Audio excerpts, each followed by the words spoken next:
Kesempurnaan seorang hamba dan kebahagiaan seorang hamba hanya dengan sejauh mana dia mengenal Allah, lalu mampu menerapkan asma dan sifat Allah itu dalam kehidupannya. Pelajari nama Allah, lalu sebut namanya sebanyak-banyaknya, dan hayati nama tersebut sehingga tembus menjiwai diri kita. Disitulah sebanyak apa kita mengenal namanya, sebanyak apa kita menghayati namanya, sebanyak itulah kebahagiaan akan tumbuh dalam diri kita.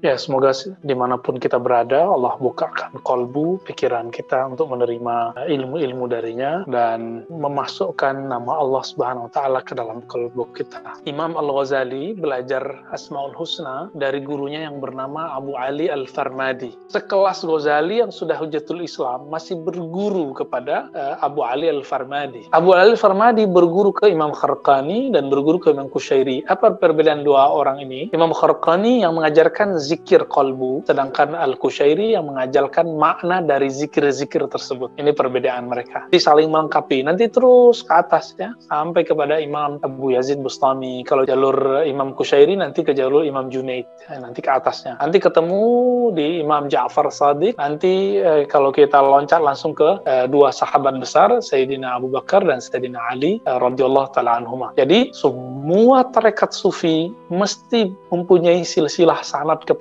sahabat Rasulullah SAW. Nah, kitab ini adalah praktek berakidah yang kemudian dikawinkan dengan ilmu tasawuf. Jadi kalau ingin belajar akidah plus tasawuf, belajarlah Asmaul Husna. Karena dia langsung belajar mengenal Allah dan langsung kemudian mempraktekkan maknanya.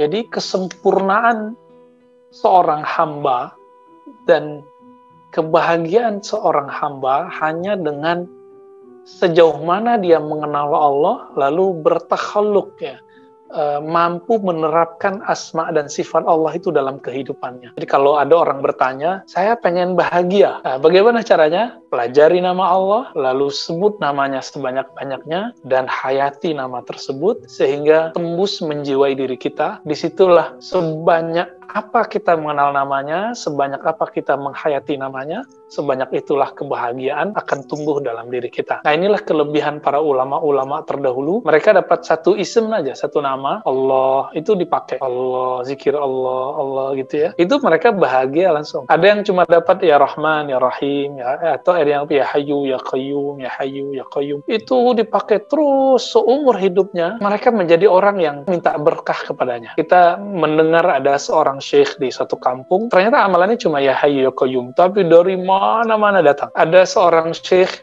saya tahu dia nggak alim, tapi dia amalannya adalah 3 ayat terakhir dari surat Al-Hasyr. Wallahu lazi la ilaha illahu. Kemudian di situ ada Asmaul Husna, mulai dari Ar-Rahman Rahim, terus cuma beberapa Asmaul Husna di situ, dan ternyata beliau didatangi oleh raja-raja dunia. Jadi yang raja sebenarnya siapa? Ya beliau rajanya.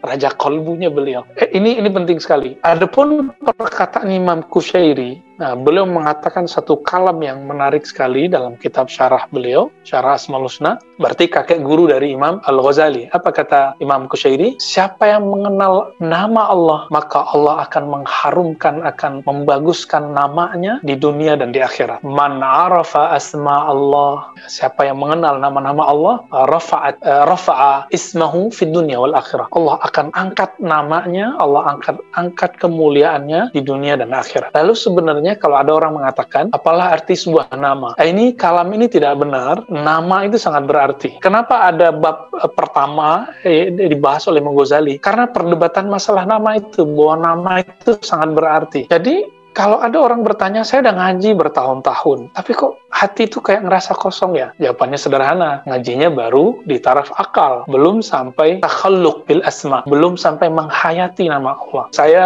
banyak bertemu orang yang ngaji kemana-mana, pindah kajian ini, pindah kajian itu. Persoalannya cuma satu, dia tidak mau duduk di atas sejadah, lalu menghayati satu nama saja diambil. Orang kan terlalu tamak, dia pengen semua Asmaul Husna dibaca. Ya boleh, tapi coba satu dulu diambil, dipakai, satu diambil, dipakai. Coba lihat, surat pertama turun turun. Iqra bismi rabbikal ladzi khalaq. Coba lihat kalimatnya. Orang sering mengaitkan ayat ini dengan, oh ini ayat tentang pengetahuan, membaca. Tapi orang lupa, yang dibaca di situ bukan macam-macam. Yang dibaca Iqra bismi rabbik. Dalam bahasa Arab, ketika ada bi ditaruh untuk objek, maka dia untuk taukid. Semacam penekanan. Iqra bismi rabbik itu maknanya bacalah nama Tuhan yang menciptakanmu dengan benar-benar membaca, dengan benar-benar membacanya. Iqra bismi rabbik. Jadi yang dibaca apa? Bukan membaca alam semesta. Itu penafsiran saintis. Sekarang kan ada namanya tafsir ilmi, tafsir maudhu'i. Oke, nggak apa-apa. Tapi teksnya kan nggak berbicara itu. Teksnya berbicara apa? Iqra bismi rabbik. Bacalah benar-benar nama Rabb. Coba dalam hati dijawab, nama Rob kita, nama pencipta kita siapa? Allah. Berarti apa yang dibaca Nabi selama di Gua Hira? Allah. Itu yang dibacanya, Allah.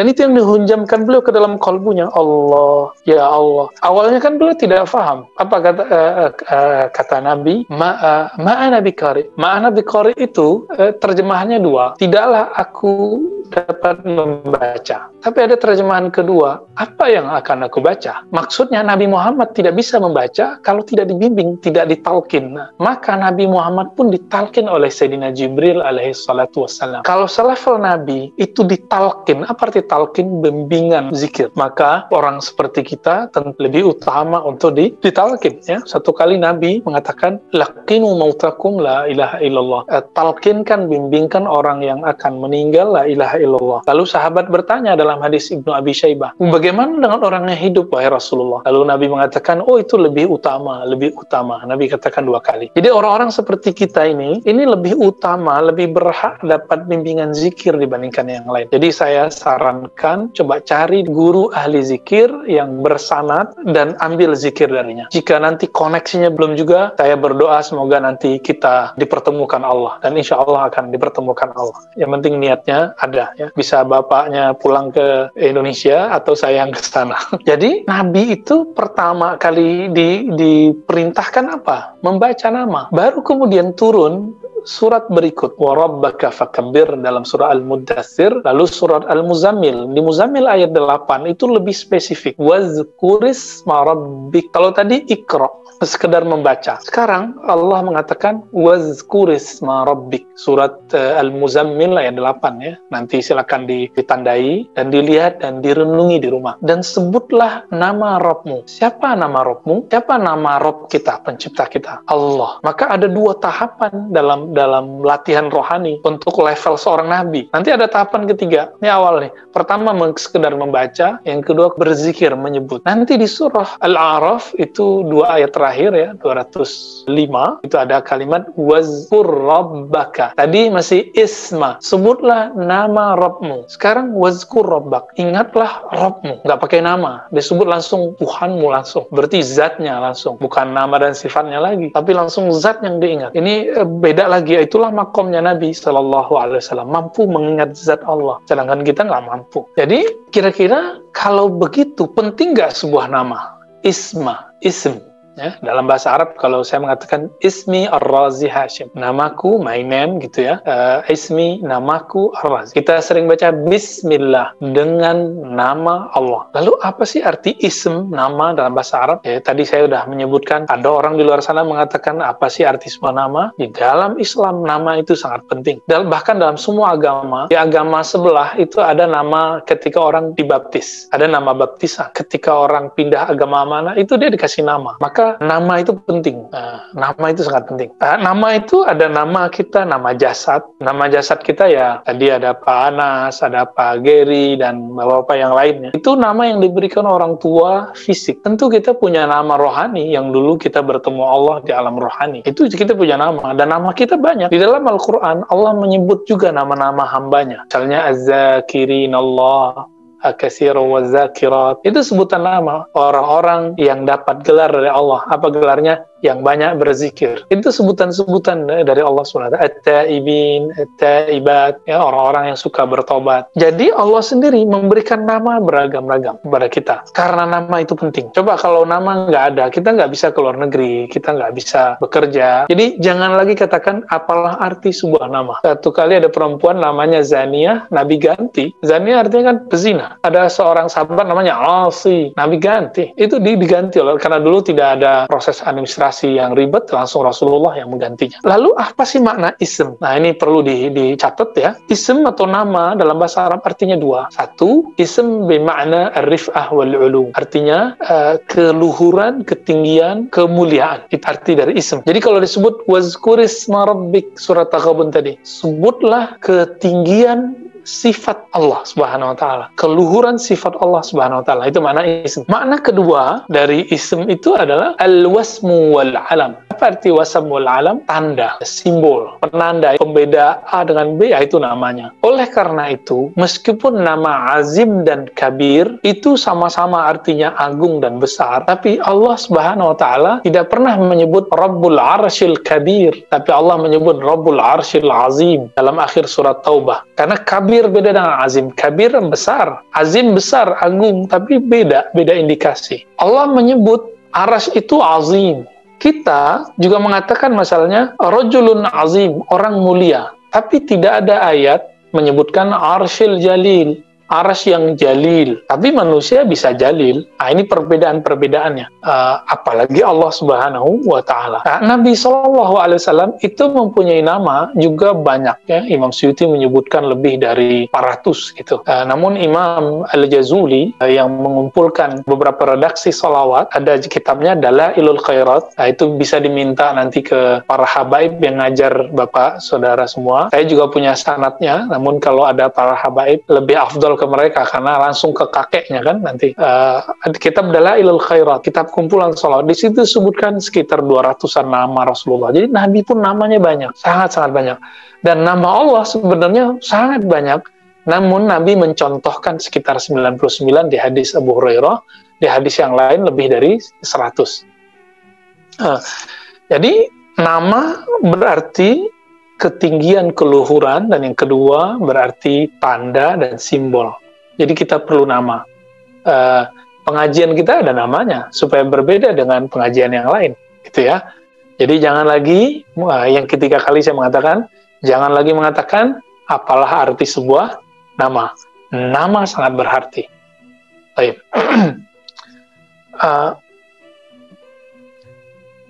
Kenapa Nabi SAW dimuliakan oleh Allah? Wa rafa'na laka dzikrak.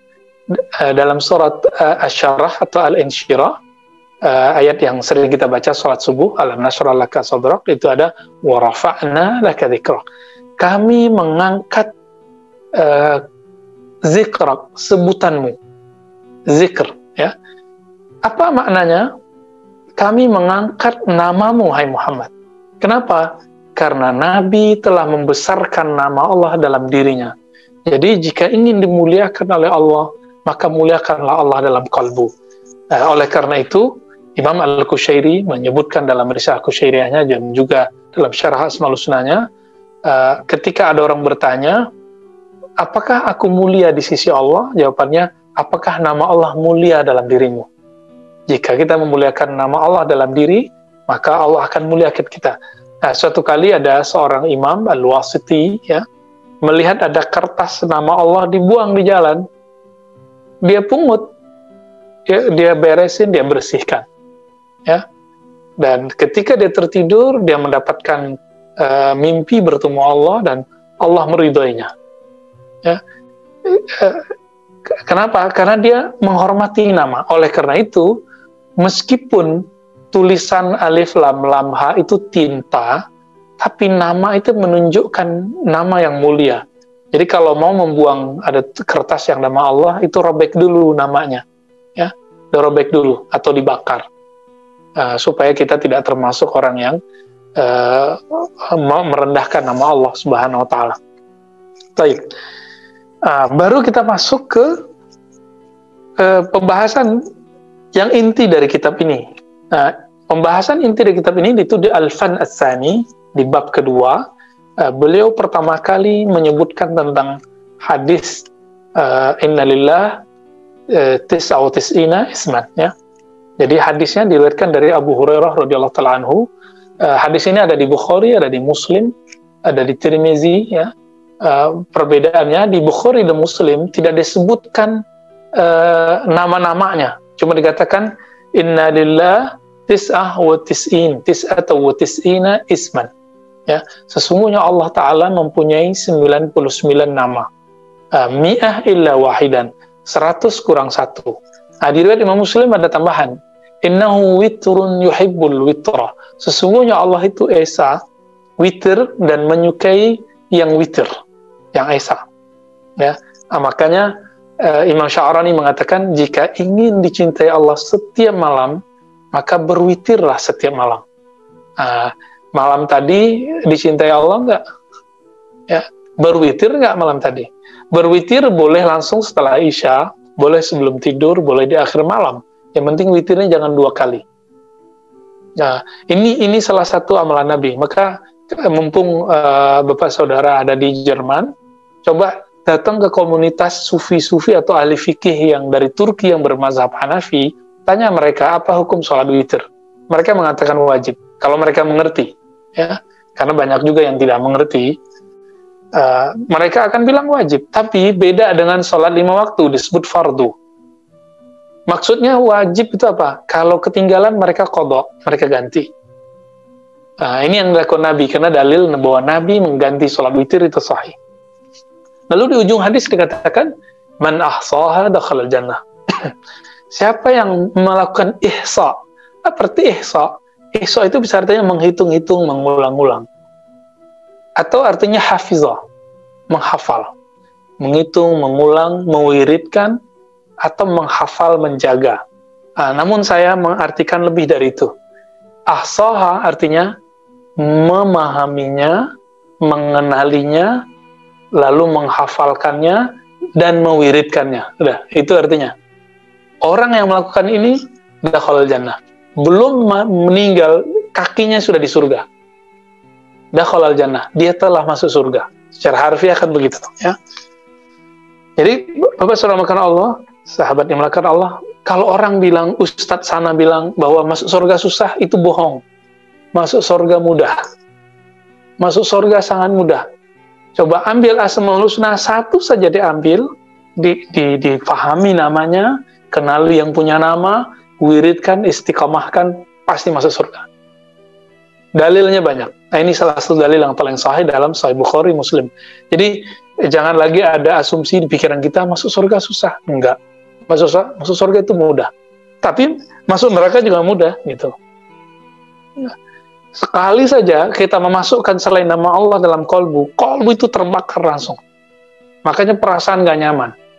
Tapi sekali kita masukkan nama Allah itu langsung kesejukan ada di dalam kolbu, ya.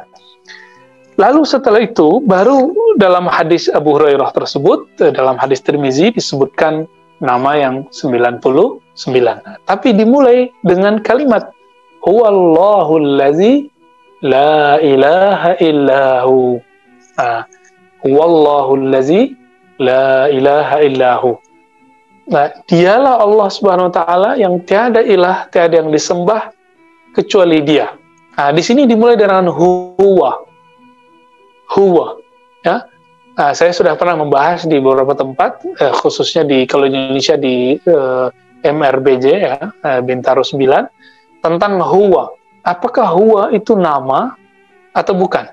Dalam bahasa Arab, huwa itu disebut nama ganti, isim dhamir, berarti nama juga dong. Namun ulama kita berbeda pendapat, huwa itu Asmaul Husna atau bukan. Kalau mengikuti zahirnya hadis, Nabi memasukkannya dalam rangkaian Asmaul Husna. Karena huwallahul ladzi la ilaha illallah. Seharusnya ini kalau bahasa Arab yang standar itu Allah dulu. Allahul ladzi huwa. Gitu. Allahu atau huwa. Allahu huwa. Nama dulu baru kata gantinya. Benar nggak?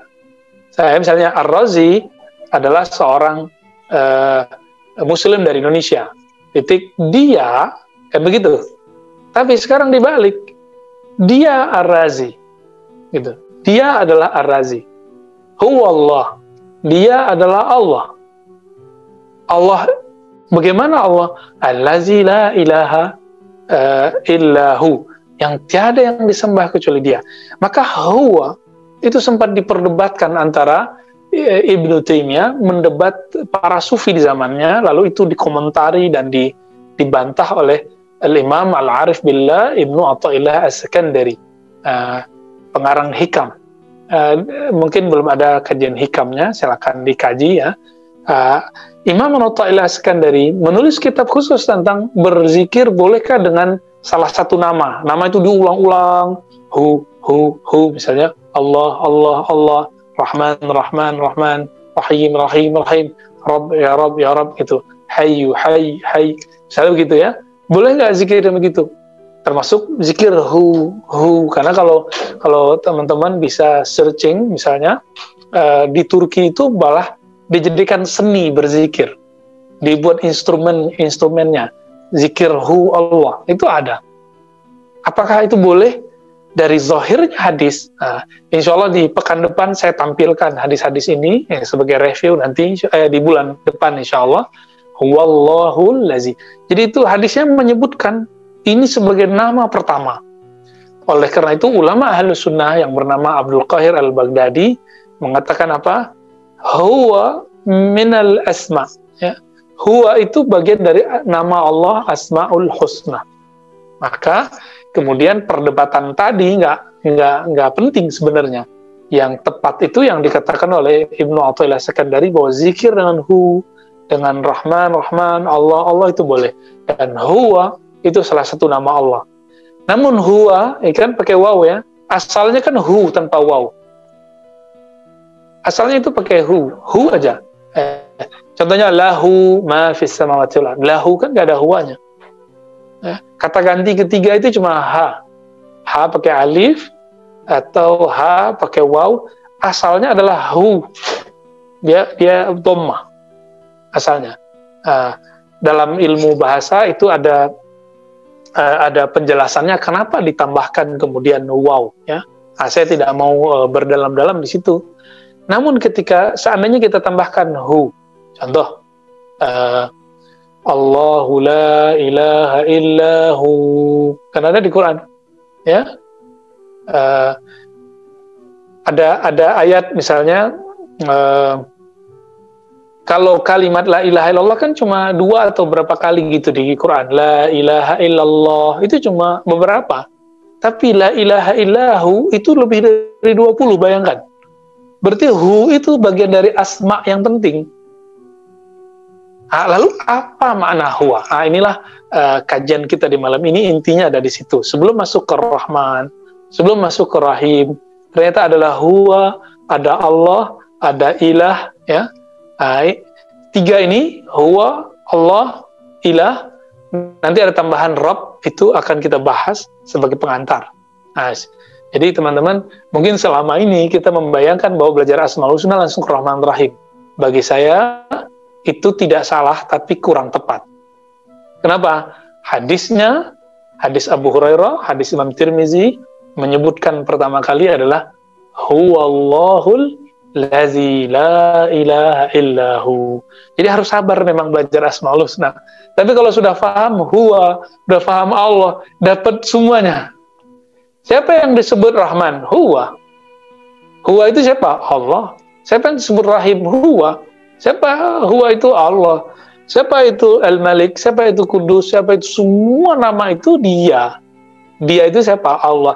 Maka menyebut Huwa, menyebut Allah, itu mencakup semua nama.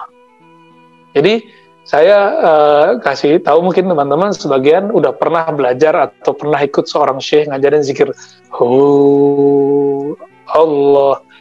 Itu bukan main-main itu barangnya ya. Itu barang mahal itu. Ya, bimbingan begitu itu mahal sekali. Coba baca sekarang. Coba baca semua. Rasakan dari bawah, dari dalam diri kita. Allah.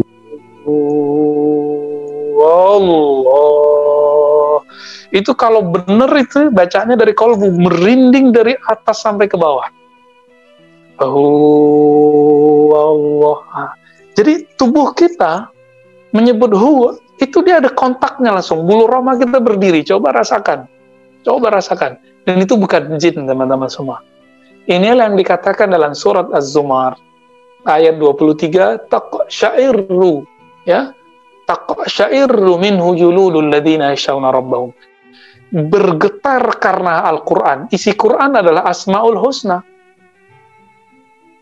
Kulit orang beriman, kenapa? Karena ada rasa takut. Jadi kulit kita ini, tubuh kita ini takut menyebut nama Allah. Cuma ego ini yang tidak takut kepada Allah. Ini tubuh ini takut kepada Allah. Huwa. Maka apa sebenarnya arti huwa itu? Huwa itu seperti ini. Saya kalau mau menyebut orang yang saya muliakan, saya mengatakan beliau. Gitu.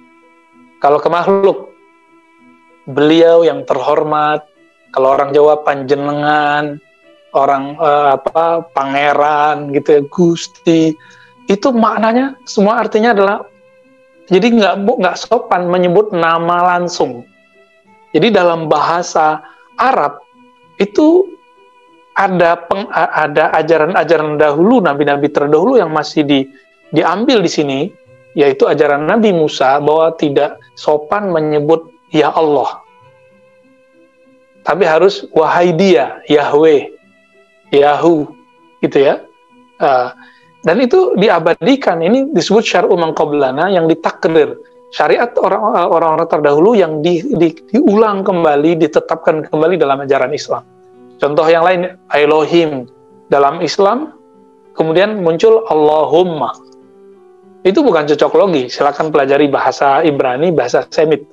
Alhamdulillah saya mempelajari bahasa itu walaupun tidak terlalu banyak ya. Maka Bapak Saudara makan Allah, huwa artinya apa? Huwa itu adalah satu kalimat yang sopan terhadap Allah, menunjukkan bahwa saya membuang semua bayangan yang tidak pantas terhadap Allah dan menyebut Allah semulia mungkin. Apapun yang terbayang dalam pikiran ini, maka Allah lebih mulia dari itu. Itulah makna huwa. Kenapa huwa? Huwa arti harfiahnya apa? Dia. Coba, kalau dia ada di depan kita, tidak. Dia di samping kita, tidak. Dia di mana? Dia itu tidak terlihat oleh kasat mata, tidak terdengar oleh telinga, maka kita bahasakan dia dengan bahasa yang mulia, itu hu.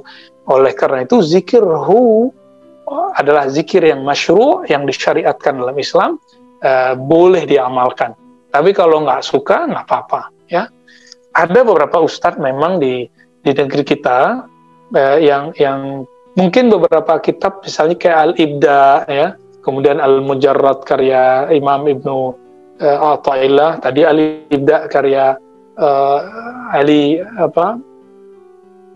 temannya Syekh Muhammad Abduh, ya, Al-Ibda fi Madar al-Ibtida, Syekh Ali Mahfuz, ya, itu menyebutkan bahwa perdebatan tadi ada, tapi yang benar adalah huwa boleh dijadikan nama untuk berzikir. Nah, saran saya tadi kan sudah nyobain dikit huwa Allah. Itu pasti kalau benar dari kolbunya pasti bergetar. Ya.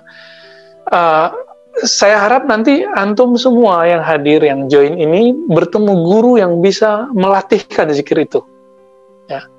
Dan ini sangat bermanfaat untuk menjaga diri dari selain Allah, membuang selain nama Allah dari dalam diri. Begitu juga bisa untuk menjaga diri dari makhluk-makhluk yang jahat, ya, jin, sihir, insya Allah. Baik, ya. Jadi pertama kita sebut huwa, huwa Allah. Maka huwa dari asma Allah. Sekarang Allah, huwa Allah. Sekarang Allahnya. Allah itu dari kata alif lam lam ha, ya. Itu alif lam lam ha ini adalah satu kata yang paling sempurna dari nama Allah yang lain. Coba Ar-Rahman itu buang ro-nya, sisa ha mim nun, nggak ada artinya. Buang ha mimnya, ro ha-nya, sisa jadi man, nggak jelas artinya apa, ya. Maka nama Allah yang paling sempurna secara struktur kata itu adalah alif lam lam ha yang disebut Allah, ya. Nah, teman-teman coba ini aja, eksperimen aja, coba baca dari dalam pakai suara perut, Allah gitu. Coba Allah, dari dalam Allah. Itu ada getarannya. Kalau diteruskan nanti bisa meleleh air matanya. Nah, karena mungkin kita belum bertemu, getaran itu keputus-putus oleh sinyal dan tampilan ini. Tapi kalau orang membaca dari dalam dirinya, itu bisa bergetar. Inilah yang dikatakan dalam surat Al-Anfal ayat 2, wa idza dzukirallah wajilat qulubuhum. Ya, apabila disebut nama Allah, maka bergetar kalbu mereka. Coba praktekin. Ya. Kalau dipraktekin dengan cara yang benar, ya. Namun karena teman-teman belum mungkin punya guru yang bisa membimbing itu, mungkin getarannya nggak connect, ya. Karena getaran itu kayak listrik, dia harus disambungin dulu kabelnya. Nah, nyambungin kabelnya itulah yang disebut talqin zikir sebenarnya. Nah, tergantung nanti yang nyambungin si guru itu, dia punya power nggak? Dia punya energi nggak? Energi dia nyambung nggak dengan sumber yang asli, yaitu Rasulullah. Ya, kalau nyambung, pasti kemudian muridnya bergetar. Nah, dia mungkin dia punya power, dia nyambung kepada Rasulullah. Jadi kabel yang nyambung ke gardu-gardu itu yang kita sebut sanad. Jika dia bersambung, tapi pas dicolokin, kok nggak kena juga, nggak hidup juga. Jadi udah diajarin, kok nggak bergetar juga. Berarti ada yang salah di dalam kita. Gitu. Jadi kalau itu terjadi pada teman-teman, jangan salahkan gurunya. Mungkin kitanya yang belum siap. Baik. Nah, nama Allah itu kalau dibuang alifnya, jadi alif lam lam ha, buang alifnya itu masih ada lillah, artinya milik Allah. Dibuang lagi lahu, dibuang lagi hu, itu tadi hu yang kita sebutkan. Maka Allah itu nama yang sangat perfect, ya. Dipotong bagaimana aja itu tetap menjadi sebuah nama Allah yang sempurna.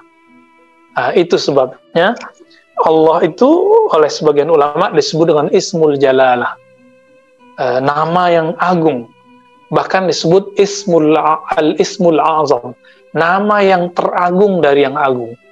Kalau nama agung itu kalau dipakai untuk berdoa pasti langsung Allah kabulkan. Contohnya gini, saya panggil Pak Geri gitu. Kalau nama ini, nama yang terhormat bagi Pak Geri, tertulis dalam administrasi, pasti nyahut. Coba saya panggil namanya Ri gitu, belum tentu jawab kan? Beda kalau Pak Anas, Nas, itu mungkin orang masih jawab. Ya, atau panggilnya apa? Vijaya, panggilnya ya, nggak bisa kan orang, ya, oh iya siapa gitu. Sedangkan Allah itu keputus di mana aja, itu jadi sempurna. Sempurna. L kan sama. L itu sebutan orang-orang Ibrani dulu menyebut lima sebak tadi. Jadi alif lam itu sendiri itu sudah sempurna. Gitu ya. Tapi coba lihat, teman-teman, coba dibaca. Situ aja dulu. Itu lidahnya di mana? Lidahnya di langit-langit. Nah, maka salah satu terapi orang-orang yang kesurupan atau apa, atau dia belajar makharijul huruf susah, itu latihannya lidahnya ke langit-langit. Karena kalau lidahnya sudah menancap ke langit-langit, maka lidahnya akan macam-macam. Tinggal dimasukkan namanya ke kalbunya. Ya, nah, kita udah coba eksperimen ke beberapa kawan-kawan kita. Kita suruh ya taruh kunci lidahnya, lalu dihunjamkan nama ke kalbunya, itu jadi. Ya, badannya bergetar. Benarlah shadaqallahul azim ketika menyebut iza dzukirallah wajilat qulubuhum. Disebut nama Allah, bergetar tubuhnya, bergetar hatinya. Jadi ini bukan teori. Kalau orang mengatakan disebut nama Allah dalam azan, orang tertarik pergi ke masjid. Nah, itu bukan bergetar, itu namanya terpanggil. Ya, kalau getaran itu nggak usah diartikan aneh-aneh. Wajilat itu bergetar, benar-benar bergetar karena dia takut kepada Allah Subhanahu wa Ta'ala. Ini udah mendekati jam 9, Pak Anas. Kayaknya asik sekali. Cukup ya. Nah, ini baru menyebut huwallah ya. Saya rasa cukup dulu. Mungkin ada pertanyaan, diskusi, silakan, Bapak.